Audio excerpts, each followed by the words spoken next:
નમસ્કાર મિત્રો, સ્વાગત છે આપ સૌનું અમારી યુટ્યુબ ચેનલમાં। તો મિત્રો, હાલની આપણે વાત કરીએ તો ગુજરાત રાજ્યની અંદર એક સાથે મિત્રો ત્રણ સિસ્ટમો સક્રિય થશે અને મિત્રો વીજળીના કડાકા ભડાકે કોઈક વિસ્તારોની અંદર તૂટી પડશે વરસાદ, તેમજ આ વિસ્તારોની અંદર વાવાઝોડા જેવા પવન ફૂંકાવાની શક્યતા। તો મિત્રો, વિડીયો ગમે તો વિડીયોને લાઇક કરો, શેર કરો, કોમેન્ટ કરો અને ચેનલમાં નવા હોય તો ચેનલને સબસ્ક્રાઇબ પણ જરૂરથી કરો।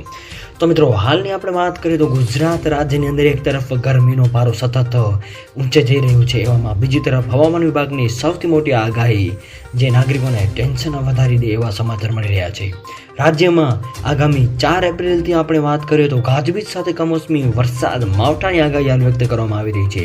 તેમજ બીજી બાજુ મિત્રો આપણે વાત કરીએ તો હાલમાં એક સાથે 3 વેધર સિસ્ટમો એટલે કે સાયક્લોનિક સર્ક્યુલેશન સિસ્ટમ, વેસ્ટર્ન ડિસ્ટર્બન્સની સિસ્ટમ તેમજ વરસાદી ટ્રફની સિસ્ટમ સક્રિય થવાને કારણે રાજ્યના વાતાવરણમાં અચાનક પલટો આવી જશે અને 30 થી 40 કિલોમીટર પ્રતિ કલાકની ઝડપે પવનો પણ ફૂંકાવાની હાલ શક્યતા વ્યક્ત કરવામાં આવી રહી છે।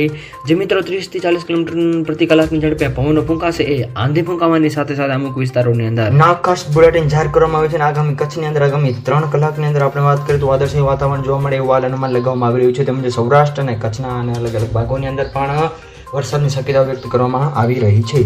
આ સાથે સાથે 30 થી 40 કિલોમીટર પ્રતિ કલાકની ઝડપે પવનો પણ ફૂંકાવાની શક્યતાઓ હાલ વ્યક્ત કરવામાં આવી રહી છે। ઉપરાંત નવા વેસ્ટર્ન ડિસ્ટર્બન્સની અસરના ભાગરૂપે 28 થી લઈને રાજ્યના અલગ અલગ ભાગોની અંદર આગામી 5 દિવસ સુધી વાદળછાયું વાતાવરણ તેમજ કમોસમી વરસાદ જોવા મળી શકે છે એવું અનુમાન લગાવવામાં આવી રહ્યું છે। સૌરાષ્ટ્ર, દીવ, દમણ, દાદરા નગર હવેલીની અંદર વાતાવરણ સૂકું જોવા પામ્યું હતું તેમજ અમુક ભાગોની અંદર જે તાપમાનમાં પણ વધારો જોવા મળ્યો હતો। તો મિત્રો, વિડીયો ગમે તો વિડીયોને લાઇક કરો, શેર કરો, કોમેન્ટ કરો, ચેનલમાં નવા હોય તો ચેનલને સબસ્ક્રાઇબ કરો।